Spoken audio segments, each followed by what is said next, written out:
Hello friends, स्वागत है आप सभी का आपके अपने YouTube channel let's learn everyone में। आज की इस क्लास में वेद एवं वेदांग को पढ़ेंगे। इस क्लास में संपूर्ण वेद को कवर कराया गया है जो आपके एग्जाम के लिए रामबाण साबित होने वाले हैं। तो वीडियो में लास्ट तक बने रहें। चलिए देखते हैं। वेद, यहाँ से समझते हुए चलेंगे। वेद जो है संस्कृत भाषा के वेद धातु से बना हुआ है। जो वेद शब्द है वह संस्कृत भाषा के वेद शब्द से बना हुआ है, जिसका अर्थ होता है जानना या फिर ज्ञान प्राप्त करना। वेदों को श्रुति के नाम से भी जाना जाता है। जो वेद है हमारे, उन्हें श्रुति के नाम से भी जाना जाता है, क्योंकि वैदिक ज्ञान को बहुत दिनों तक सुनकर सुरक्षित रखा गया था। जो हमारे वेद हैं उन्हें श्रुति के नाम से क्यों जाना जाता है? क्योंकि वैदिक ज्ञान को बहुत दिनों तक सुनकर सुरक्षित रखा गया था, इसलिए श्रुति के नाम से भी जानते हैं। जब वैदिक ग्रंथों को लिपिबद्ध कर दिया गया तो इन्हें संहिता कहा गया। जो हमारे वेद हैं इन्हें लिपिबद्ध करने के बाद संहिता कहा जाने लगा था। वेदों को संकलित करने का श्रेय, जो वेद हैं हमारे, इन्हें संकलित करने का श्रेय कृष्ण द्वैपायन को जाता है, इसलिए इन्हें वेद व्यास के नाम से भी जाना जाता है। जो कृष्ण द्वैपायन हैं इन्हें वेद व्यास के भी नाम से जाना जाता है, क्योंकि इन्होंने वेदों को संकलित किया था। यहाँ से हम वेदों की संख्या जान लेते। तो वेद की संख्या कितनी है? वेदों की संख्या है 4। कौन कौन से होते हैं? तो ऋग्वेद है, यजुर्वेद है, सामवेद है और अथर्ववेद है। पहला है ऋग्वेद। ऋग्वेद यह सर्वाधिक प्राचीन वेद है। यह सूक्ति का संग्रह है। जो ऋग्वेद है यह सूक्तियों का संग्रह है। यजुर्वेद में यज्ञ संबंधी सूक्तियों का संग्रह है। जो यजुर्वेद है इसमें यज्ञ संबंधी सूक्तियों का संग्रह है। और सामवेद, अगला है सामवेद। सामवेद में गीतों का संग्रह है। जो सामवेद है इसमें गीतों का संग्रह है। इसके अधिकांश गीत ऋग्वेद से लिए गए हैं। अथर्ववेद, चौथा है अथर्ववेद। अथर्ववेद में तंत्र मंत्रों का संग्रह है। पहला है ऋग्वेद। अब इसे ऋग्वेद को हम सभी वेदों को डिटेल में पढ़ लेते हैं। पहला है ऋग्वेद। यह प्राचीनतम वैदिक ग्रंथ है। जो ऋग्वेद है यह प्राचीनतम वैदिक ग्रंथ है। इसकी रचना सप्त सैंधव क्षेत्र में हुई थी। ऋग्वेद की जो रचना है वह सप्त सैंधव क्षेत्र में हुई थी। ऋग्वेद में 10 मंडल हैं, 1028 श्लोक हैं, 1017 सूक्त तथा 11 वाक्य हैं तथा लगभग 10,600 मंत्र हैं। जो हमारा ऋग्वेद है इसमें 10 मंडल हैं, 1028 श्लोक हैं, 1017 सूक्त तथा 11 वाक्य हैं तथा लगभग 10,600 मंत्र हैं।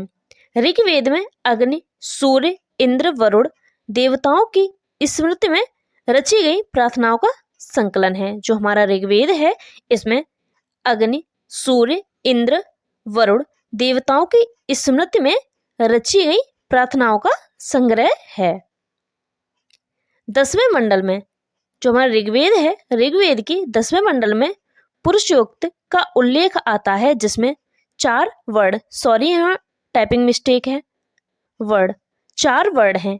इनके नाम है ब्राह्मण, क्षत्रिय, वैश्य एवं शूद्र। इनका उल्लेख है। ऋग्वेद, जो ऋग्वेद है वह यूनेस्को की सांस्कृतिक धरोहर में भी शामिल है। गायत्री मंत्र, जो हमारा ऋग्वेद है इसमें गायत्री मंत्र का भी उल्लेख है।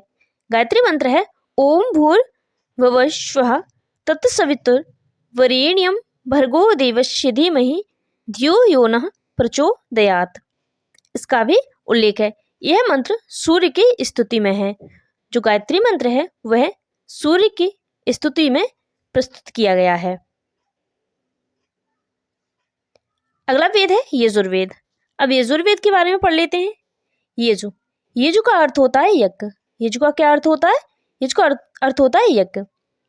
इसमें यज्ञों के नियम व विधि की चर्चा की गई है। जो हमारा यजुर्वेद है इसमें यज्ञों के नियम व विधि की चर्चा की गई है। यजुर्वेद कर्म कांड प्रधान ग्रंथ है। जो यजुर्वेद है वह कर्म कांड प्रधान ग्रंथ है। इसका पाठ करने वाले ब्राह्मणों को अधर्य कहा जाता है। यजुर्वेद दो भागों, जो यजुर्वेद है वह दो भागों गद्य और पद्य, यानी कि पहला कृष्ण और दूसरा है शुक्ल यजुर्वेद। कृष्ण यजुर्वेद और दूसरा है शुक्ल यजुर्वेद, गद्य और पद्य में विभक्त है।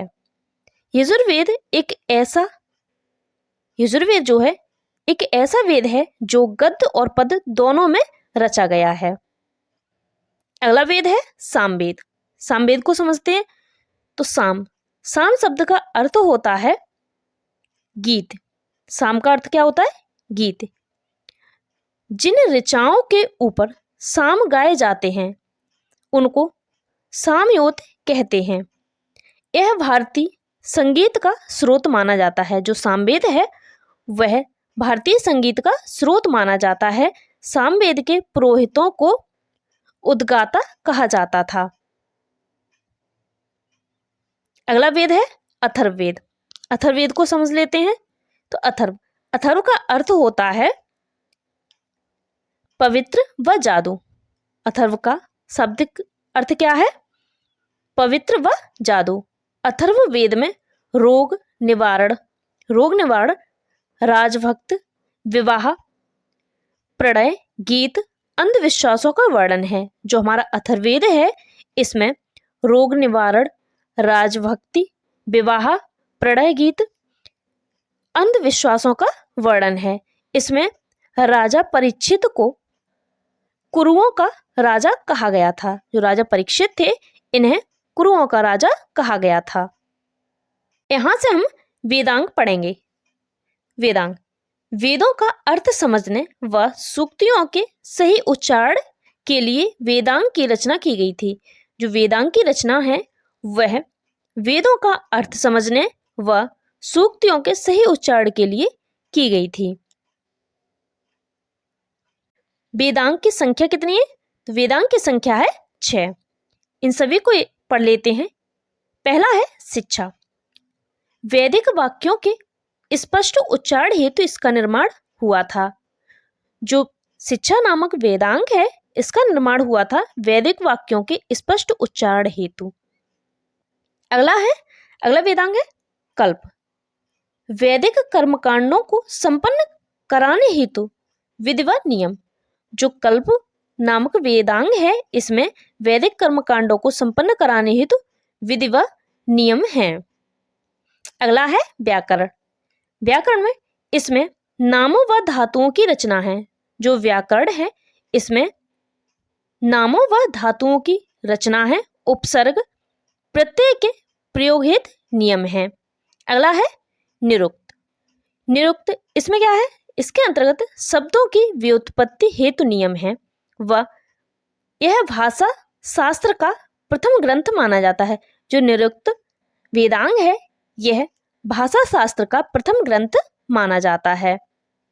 अगला है छंद। छंद के अंतर्गत क्या है? तो इसमें वैदिक साहित्य ने गायत्री, तुष्टुप, जगती, बृहति का प्रयोग किया जाता है। अगला है ज्योतिष। ज्योतिष वेदांग इसमें क्या है? तो इसमें ज्योतिष शास्त्र के विकास को दिखाया गया है। इसके प्राचीनतम आचार्य लगत मुनि थे। आज की वीडियो को यहीं खत्म करते हैं। तो आपको ये मेरा प्रयास कैसा लगा एक बार कमेंट सेक्शन में अवश्य बताएं। वीडियो अच्छी लगी हो तो लाइक करें, चैनल को सब्सक्राइब करें। Thank you for watching.